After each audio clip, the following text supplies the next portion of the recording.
നമസ്കാരം. സോഡിയാക് മീഡിയയിലേക്ക് എല്ലാ പ്രേക്ഷകർക്കും സ്വാഗതം. ഈ വർഷത്തെ അവിട്ട നക്ഷത്രക്കാരുടെ വിഷുഫലം എന്താണ് എന്ന് പരിശോധിച്ച് നോക്കാം.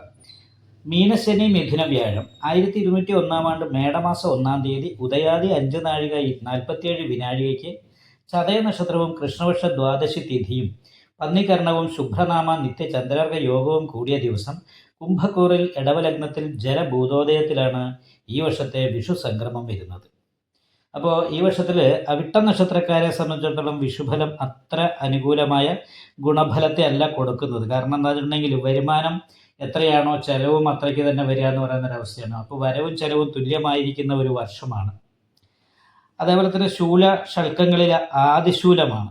അപ്പോൾ ആദിശൂലമായത് കാരണം കൊണ്ട് തന്നെ പല രീതിയിലുള്ള ശാരീരികമായിട്ടുള്ള അസ്വസ്ഥതകളും മാനസികമായിട്ടുള്ള ടെൻഷനും ഉണ്ടാകാൻ സാധ്യതയുണ്ട്. അപ്പം മാനസികമായിട്ട് ഒന്ന് സന്തോഷിച്ചിരിക്കുമ്പോൾ എന്തെങ്കിലും ചെറിയ രോഗം വരിക, ഒരു രോഗം മാറി കുറച്ച് കഴിയുമ്പോഴത്തേ മറ്റൊരു രോഗം വരിക, ഇങ്ങനെ മനസ്സമാധാനം സ്വസ്ഥത നഷ്ടപ്പെടുന്നൊരവസ്ഥ ഉണ്ടാകാനായിട്ട് സാധ്യതയുണ്ട്.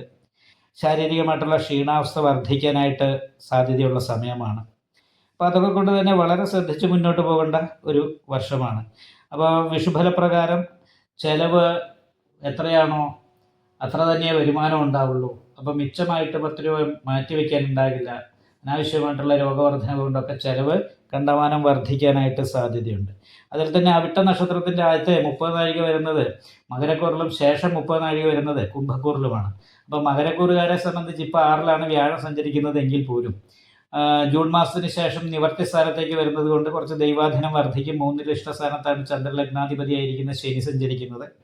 അപ്പോൾ അത് കാരണം ശനിദോഷം ഇല്ലാത്തത് കൊണ്ടും വ്യാഴം ഇഷ്ടസ്ഥാനത്ത് നിൽക്കുന്നത് കൊണ്ടും ജൂൺ മാസത്തിന് ശേഷം കാര്യങ്ങളൊക്കെ ഒരു പരിധി വരെ അനുകൂലമായിട്ടും നല്ല രീതിയിലുള്ള ഗുണഫലങ്ങൾ അനുഭവിക്കാൻ സാധിക്കുന്ന രീതിയിലൊക്കെ മുന്നോട്ട് പോകുമ്പോൾ അവിട്ട നക്ഷത്രത്തിൻ്റെ ആദ്യത്തെ അവസാനത്തെ 30 നാഴിക കുംഭക്കൂറാണ്. കുംഭക്കൂറുകാർക്ക് കുറച്ച് ദോഷങ്ങൾ വർദ്ധിക്കാനുള്ള സാധ്യതയാണുള്ളത്. കാരണം 7 ശനിയാണ്. അതേപോലെ തന്നെ ഇപ്പോൾ 5-ൽ വ്യാഴം സഞ്ചരിക്കുന്നത് 6-ാം ഭാവത്തിലേക്ക് വരും. അപ്പോൾ വ്യാഴപ്പഴവും ഉണ്ടാവും, ശനിപ്പഴവും ഉണ്ടാവും. അപ്പോൾ ഈ 2 കാര്യങ്ങൾക്കുള്ള പരിഹാരങ്ങൾ ചെയ്യാനായിട്ട് ശ്രദ്ധിക്കണം. മാത്രമല്ല ജന്മത്തിൽ നിൽക്കുന്നത് രാഹുവാണ്. അപ്പോൾ പരാജയ ശിരോരുക്ക് എന്ന് പറയുന്നൊരു യോഗം ഉള്ളത് കാരണം കൊണ്ട് വിപരീത സ്വഭാവം, സന്തോഷിച്ചിരിക്കുമ്പോൾ ടെൻഷൻ, അതേപോലെ തന്നെ തലവേദന പോലെയുള്ള പ്രശ്നങ്ങൾ ഇടയ്ക്ക് ഉണ്ടാകുക, എന്തിനിറങ്ങിയാലും ആദ്യം ഒരു തടസ്സം ഉണ്ടാകുക, ഇങ്ങനെയുള്ള കാര്യങ്ങൾക്ക് യോഗമുണ്ട്. കുംഭക്കൂറുകാർക്കാണ് കൂടുതലായിട്ടും വിഷുഫലം അത്ര അനുകൂലമായി വരാതെ ഇരിക്കാനുള്ള സാധ്യതയുള്ളത്. അത് കാരണം കൊണ്ട് കുംഭക്കൂറിൽ ജനിച്ചവർ വിഷ്ണു ക്ഷേത്രത്തിൽ നെയ്വിളക്ക്, ഭാഗ്യസുക്താർച്ചന മുതലായിട്ടുള്ള വഴിപാടുകളൊക്കെ ചെയ്തിട്ട് നല്ല രീതിയിൽ പ്രാർത്ഥിക്കണം. അയ്യപ്പ ക്ഷേത്രത്തിൽ നീരാഞ്ജനം വഴിപാട് ചെയ്യണം, ക്ഷേത്ര ദർശനം നടത്തണം, നാഗപൂജ ചെയ്യണം. ഇങ്ങനെയുള്ള കാര്യങ്ങളൊക്കെ ചെയ്ത് പ്രാർത്ഥിച്ചാൽ വലിയ ദോഷമില്ലാതെ ഈ വർഷം മുന്നോട്ട് പോകാനായിട്ട് അവിട്ട നക്ഷത്രക്കാർക്ക് സാധിക്കുന്നതാണ്. നിങ്ങൾക്ക് ഈ വീഡിയോ ഇഷ്ടപ്പെട്ടാൽ ലൈക്ക് ചെയ്യുക, നിങ്ങളുടെ അഭിപ്രായങ്ങൾ കമൻറ്റ് ചെയ്യാം.